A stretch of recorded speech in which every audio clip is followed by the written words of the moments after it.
দীর্ঘদিন যাবৎ পানীয় জল মিলছে না। জল কিনে খাচ্ছেন বা টিউবওয়েলের জল খাচ্ছেন মানুষ। সেই কারণে সোমবার স্থানীয় কাউন্সিলরকে ঘিরে ধরে বিক্ষোভ দেখালেন কোচবিহার শহরের ৩ নম্বর ওয়ার্ডের কলাবাগান এলাকার বাসিন্দারা। স্থানীয় বাসিন্দাদের অভিযোগ, দীর্ঘদিন থেকেই তারা পুরসভার পাইপলাইনের মাধ্যমে দেওয়া পানীয় জল পাচ্ছেন না, যার ফলে সমস্যার সম্মুখীন হতে হচ্ছে তাদের। বারংবার স্থানীয় কাউন্সিলর মায়া সাহাকে অভিযোগ করেও কোনো লাভ হয়নি। সোমবার রীতিমতো বাধ্য হয়ে বিক্ষোভ দেখাচ্ছেন তারা। তাদের অভিযোগ, পানীয় জল কিনে খেতে হচ্ছে বাসিন্দাদের। অনেকেই আছেন যাদের পানীয় জল কেনার মতো সামর্থ্যও নেই, যার দরুন কিছু মানুষ সেই অগভীর নলকূপের জল পান করতে বাধ্য হচ্ছেন। এই পরিস্থিতিতে সোমবার কলাবাগান এলাকায় আসেন কাউন্সিলর। সেই সময় তাকে ঘিরেই বিক্ষোভ দেখাতে শুরু করেন এলাকার বাসিন্দারা। এ বিষয়ে স্থানীয় কাউন্সিলর মায়া সাহা কি বলেছেন শুনুন। বাসিন্দারা অভিযোগ করছে, কি বলবেন? আপনাকে বিক্ষোভ দেখিয়েছে? হ্যাঁ, আমাকেও বিক্ষোভ দেখিয়েছে, আমাকে এখন ফোন করেছে ওরা। আমি প্রতিটা দিন ওয়ার্ডে ঘুরি, আমি যখন লেবাররা কাজ করে তখনও দেখি এই ওয়ার্ডে যে জলের প্রবলেম, এখানে যেমন জলের প্রবলেম, আমার ওখানটাও জলের প্রবলেম হচ্ছে। আমি চেয়ারম্যান সাহেবকে বলছি, চেয়ারম্যান সাহেব আমাদের এখানে জলের প্রবলেম হচ্ছে, আপনি তো এটা আগে 7টা থেকে 10টা অবধি দিতেন, এখন তো সেটাকে এখন পাল্টিয়ে দিয়েছেন, এখন মানে 7টা থেকে 9টা অবধি দেন, 1 ঘন্টা তো কমে যাচ্ছে। চেয়ারম্যান সাহেব বলছে, দেখুন দিদি, জল এখন জায়গায় জায়গায় জল এখন পাওয়া যাচ্ছে না, চারদিকে দেখেন জলের কি হাহাকার। এখন এই জিনিসগুলো বুঝতে হবে, আপনি মানুষকে বোঝান। বাড়ি বাড়ি যেখানে যে জলের মেশিন বসিয়েছে, ওরা জল টেনে টেনে নিচ্ছে, জল পাবে কোথা থেকে? এই প্রবলেম আছে। আমি ওদেরকে বারবার করে বোঝাবার চেষ্টা করছি, ওরা কেউ কিছুতেই বুঝতেছে না। এখন আমি আবার বলছি, যেই পাম্প ওরাকে বলা হয়েছে যে 7টা থেকে তুমি 9টা অবধি ঠিক মতো জলটা দাও, তারপরে আমি শুনলাম যে জলের মেশিনটা নষ্ট হলো। আমি সঙ্গে সঙ্গে আমি চেয়ারম্যান সাহেবকে ফোন করলাম। ফোন করার পর চেয়ারম্যান সাহেব আবার বললো, লোক পাঠিয়ে দিয়েছে, বললো যে ঠিক আছে। আজকে জন্মাষ্টমী, আজকে বললো যে সব বন্ধ, আজকে কেউ আসবে না। এই কথাটাই এই মাত্রই আমি চেয়ারম্যান সাহেবকে ফোন করলাম। এটাই বলা হলো। আপাতত এখন সমস্যার সমাধান হচ্ছে না। আমি এখন বলছি, পৌরসভায় বলে দিচ্ছি, আমি ট্যাঙ্কিটা যেখানে জায়গায় জায়গায় লাগবে, জলের ট্যাঙ্কিটা যাতে দেওয়া হয়, আমি সেটার কথাই বলছি। এটা আমার জানা নেই, এটা ওই আমি এখন এখানে এসে আমিও জানতে পারলাম, কিন্তু কে বা কারা কি করছে আমাকে এখানে, আমি এখনো জানি না। সেটা যদি হয় ওরা আমাকে হাতে হাতে দেখিয়ে দেখ, আমি তাহলে আইনি সাহায্য নিতে হবে, সেটা দেখতে হবে।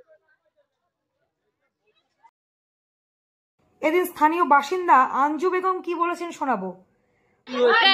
1 বছর থেকে জলের সমস্যা, বাড়ি বাড়ি আমরা কল নিয়েছি, কিন্তু জল যাচ্ছে না। সুতোর মতো কখনো যায়, মনে করো 7টা জল 7:30টায় দেয়, তবু ঠিক মতো যায় না। জলটা কখনো মনে করো যায়, আবার বন্ধ হয়ে যায়। সুতার মতো কখনো যদি যায়, সুতার মতো আসে। তো ওই রকম জল দিয়ে তো আমাদের কাজ হয় না। তা আমাদের তো জলের সমস্যা তো মিটাইতে হবে। আমরা চেয়ারম্যানের বাড়িতে গেলাম, 3 ঘন্টা বসে থাকলাম। উনি 11টার দিকে উপর থেকে নামলো, নেমে যখন আমাদেরকে জিজ্ঞেস করলো যে জলে কি প্রবলেম, আমরা বললাম জলের সমস্যা। তখন বললো কি যে কেন বাড়িতে তো তোমাদের 3 নাম্বার ওয়ার্ডে তো প্রতিটি বাড়িতে 2টা করে কালেকশন দেওয়া হয়েছে। তা আমরা বলছি যে না, আমাদের ওইদিকে তো 2টা করে কালেকশন হয়নি, একটাই আছে, কিন্তু ওইটাতে আমাদের ঠিক মতো জল পাই না। রাস্তাতে আমরা যদি বাড়িতে জল না পাই, তাহলে তো আমরা রাস্তায় ভিড় করব। তা আবার যাদের আবার কল নেই তাদের সমস্যা হয়, তারা আবার তাদেরও জলের মনে করো আমাদের বাড়িতে বলে যে তোমাদের বাড়িতে কল আছে, তোমরা আবার বাইরে আসো, বাইরের কলে আসো কেন? তা আমরা বলে আমাদের বাড়িতে কলে জলেই নেই, তাহলে আমরা কেমন কি খাবো? আমরা অক্টোবর থেকে, ওই সামনের অক্টোবর থেকে, এই যে অক্টোবর আসতেছে, এই তো এই দিন থেকেই হচ্ছে। না না, এটা অনেক দিন হলো কিন্তু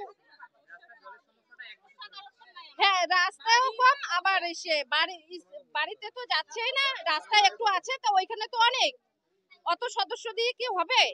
ওইটুকু জল দিয়ে হবে না। তা এইটা তো আজকেই গেছিলাম, আজকে 9টার সময় গেছিলাম, 11টার সময় আমরা 11:30টার সময় আসলাম। বললেন যে বাড়িতে বাড়িতে তো প্রতিটি বাড়িতে তো 2টা করে কানেকশন দেওয়া আছে। তা আমরা বললাম না, আমাদের ওইদিকে নেই, অন্য জায়গায় অন্যদিকে আছে, কিন্তু আমাদের এই গলিতে নেই কারো বাড়িতে। তা আমাদের ওই তোষার কালেকশনটা থাকলেও তো আমাদের অনেকটা সেফটি হয়, কিন্তু ওইটা তো দেওয়া নেই। উনি জানেন যে আমাদের বাড়িতে প্রতিটা বাড়িতে 2টা করে কালেকশন আছে, কিন্তু আমাদের তো একটাই। আমরা যেটা নিছি ওইটাই আছে, তো ওইটা তো ঠিক মতো জল আসে না। আঞ্জু বেগম। পাশাপাশি স্থানীয় বাসিন্দা কবির মিয়া কি বলেছেন শুনে নেওয়া যাক। বাড়িতে খাওয়ার নাই, জল বানাইছে, ভাত বানাইছে, সবাই এখানটা জলের সমস্যা, জলের খাওয়ার নাই। পাম্পটা চালায় সংকট, ঠিক আছে। এ কি করে বিক্রির জল ড্রামে ড্রামে বেচে বেড়ায়, ঠিক আছে। এই পাম্পটা যদি টাইমলি টাইম না চলে তাহলে মেশিনটা কি হবে, নিচে জাম হয়ে ধরবে। জাম হয়ে ধরলে কি হবে, জল তো সাপ্লাই পাবে না। এলাকায় 4-5 দিন থেকে জল নাই, কারোর আওয়াজ নাই, ঠিক আছে। এগুলা এই জলটার যদি সমস্যা, মেশিনের ডিউটিটা ঠিক হয় তাহলে কিন্তু জলটা ঠিক মতন পাবলিক পায়। এরা বলে জলের সমস্যা কম, বলে জলের সমস্যা। আরে জল যখন ভারতবর্ষের বুকে সব জায়গায় জল নষ্ট হইবে, থাকবে না, তখনকার ব্যাপার আলাদা। তোমরা আগাম বুঝে যাও যে জলের সমস্যা কি। এখানটায় জল নাই 5-6 দিন থেকে, একটা ট্যাঙ্কারের ব্যবস্থাও নাই। তাহলে বলেন এগুলো কি হইতেছে, ওয়ার্ডটা কি করতেছে। আগে আমরা 6টার থেকে 10টা আমরা জল পাইতাম, এখানটায় এখন করছে 7:30। আর এখানটা কারেন্ট চলে গেল, মেশিন অফ, ওই অবস্থায় থাকলো। আর এই মেশিন চালাবে না, ওদের সময় হয়ে যায়, তালা মাইরে চলে যায়। তাহলে এখন বলেন মাস গেলে তো পয়সা পায়, তাহলে আমাদের গরিবের কোনো দাম নাই?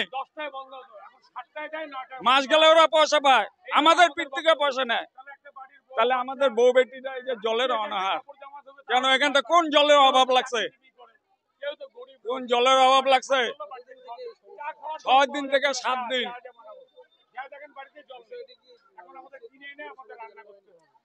দেখেন আমরা তো কাউন্সিলরকে জানাইছি, ঠিক আছে। কাউন্সিলর বলতেছে আমি শঙ্করকেই চিনি না। আর এটা পাড়ার লোক কেন কমপ্লেন দিবে? ও মেশিনটা চালায়, ও জানে না মেশিন নষ্ট হচ্ছে না ভালো আছে?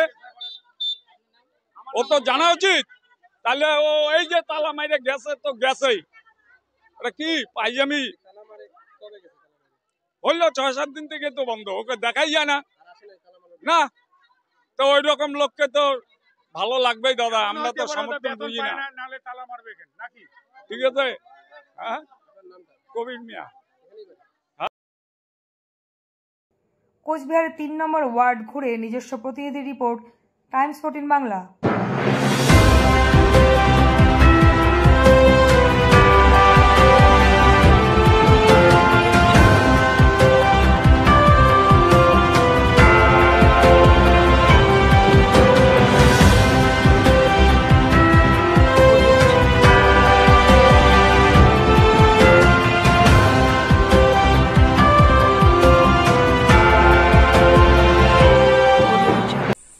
আন্তর্জাতিক মানের চিকিৎসা এখন ইটাহারে। 2 দিনাজপুরের মানুষকে আর মালদা, শিলিগুড়ি কিংবা কলকাতায় ছুটতে হবে না। উত্তর দিনাজপুরের উদীয়মান ব্লক উদ্বোধন হলো Itahar Paramount super speciality hospital. Itahar ব্লকের নোমনিয়া এলাকার বাসিন্দা তথা মুম্বাইয়ের প্রতিষ্ঠিত ব্যবসায়ী রফিকুল ইসলাম এই প্রতিষ্ঠানটির রূপকার। এখানে থাকছে মাল্টি স্পেশালিটি হাসপাতালের সুবিধা, যেমন সম্পূর্ণ অটোমেটিক প্যাথোলজি ল্যাবরেটরি। এছাড়াও এখানে কলকাতা, রায়গঞ্জ, মালদা, ইটাহার, শিলিগুড়ি, বেঙ্গালুরু, চেন্নাই এবং মুম্বাইয়ের স্বনামধন্য চিকিৎসকেরা স্বল্প মূল্যে রোগী দেখবেন। উত্তর দিনাজপুরের ইটাহারে বসে উন্নত চিকিৎসা পরিষেবা পেতে এবং বহিরাগত চিকিৎসকদের মাধ্যমে নিজেদের বিভিন্ন রোগ ব্যাধি দূর করতে শীঘ্রই যোগাযোগ করুন Itahar Paramount super speciality hospital, Porsha Shital petrol পাম্পের বিপরীতে, ইটাহার, উত্তর দিনাজপুর। মোবাইল নম্বর 9064996969। আপনি কি কিডনি রোগে ভুগছেন? তাহলে আর দেরি না করে আজই আসুন আপনার এলাকার একমাত্র বিশ্বস্ত প্রতিষ্ঠান জীবন রেখাতে। এখানে বিশেষজ্ঞ নেফ্রোলজিস্ট ডাক্তাররা লেজার ট্রিটমেন্টের মাধ্যমে রোগীদের সমস্ত ধরনের কিডনির এবং প্রোস্টেটের অপারেশন করে থাকেন। রোগী দেখছেন nephrologist doctor Arkaprava Chakraborty, SSKM hospital, Kolkata. Doctor Sunil Kumar, Apollo hospital, Kolkata. Doctor Pinaki Mukherjee, NRS hospital, Kolkata. এছাড়াও এখানে প্রতিদিন অপারেশন করছেন ও বহির্বিভাগের রোগী দেখছেন ইউরোসার্জন ডক্টর আতার কাশিম, পিজি হসপিটাল, কলকাতা। তাছাড়াও এখানে স্বাস্থ্যসাথী কার্ড ও ওয়েস্ট বেঙ্গল হেলথ স্কিমের সুবিধা রয়েছে। আমাদের ঠিকানা রায়গঞ্জ, উকিলপাড়া।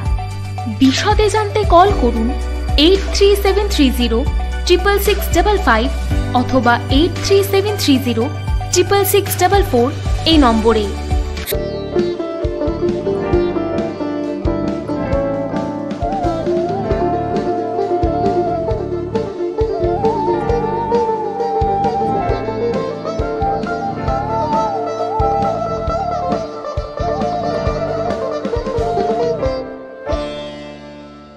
আপনি কি চাকরি পরীক্ষার্থী? চাকরি পরীক্ষার বই খুঁজছেন?